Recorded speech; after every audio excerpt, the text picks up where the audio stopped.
आप सभी को प्यार भरा नमस्कार।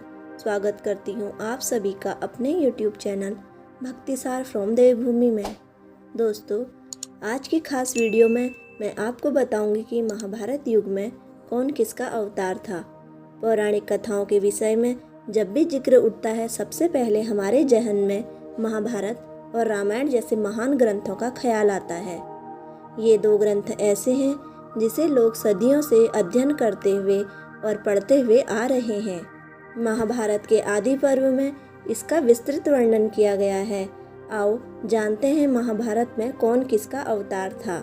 महाभारत की कहानी में लगभग सभी देवता, गंधर्व, यक्ष, रुद्र, वसु, अप्सरा और ऋषियों के अंशावतार थे। तो चलिए जानते हैं कि कौन किसके अवतार के रूप में जन्मे थे। सबसे पहले बात भगवान कृष्ण की। भगवान कृष्ण को 64 कलाओं और अष्ट सिद्धियों से परिपूर्ण माना जाता है। ऐसा माना गया है कि वे स्वयं भगवान विष्णु के अवतार थे। बलराम, महाबली बलराम के विषय में माना गया है कि वे विष्णु के आसन बने शेषनाग के अंश के रूप में जन्मे थे। जब कंस ने देवकी के 6 पुत्रों की हत्या की, उसी दौरान देवकी के गर्भ में बलराम पधारे। कृष्ण के बड़े भाई होने की वजह से उन्हें दाऊजी के नाम से भी जाना जाता है। महाभारत के युद्ध के दौरान बलराम किसी के पक्ष में नहीं थे और तटस्थ होकर तीर्थ यात्रा पर चले गए।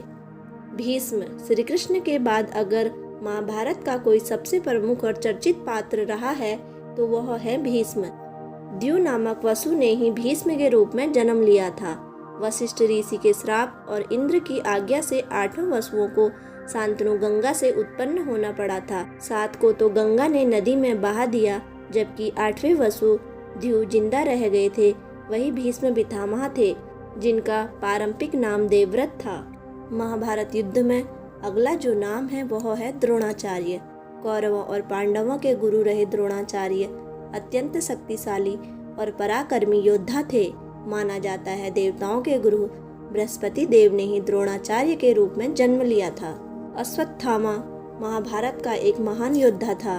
अश्वत्थामा गुरु द्रोण के पुत्र थे, जिन्होंने महाकाल, यम, क्रोध, काल के अंशों के रूप में जन्म लिया था। महाभारत के युद्ध में पिता पुत्र की इस जोड़ी ने बहुत कोहराम मचाया था। दानवीर कर्ण का नाम तो सभी ने सुना है। कुंती ने विवाह पूर्ण कर्ण को जन्म दिया था।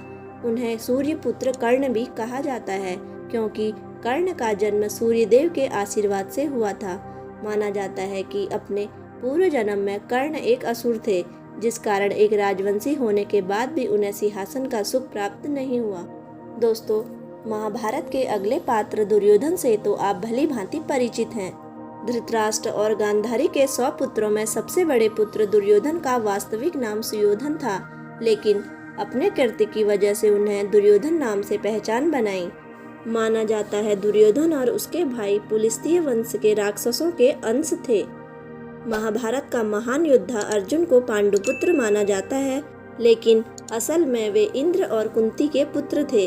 वेदव्यास के पुत्र और धृतराष्ट्र के सलाहकार रहे विदुर को सूर्य का अंश माना गया है।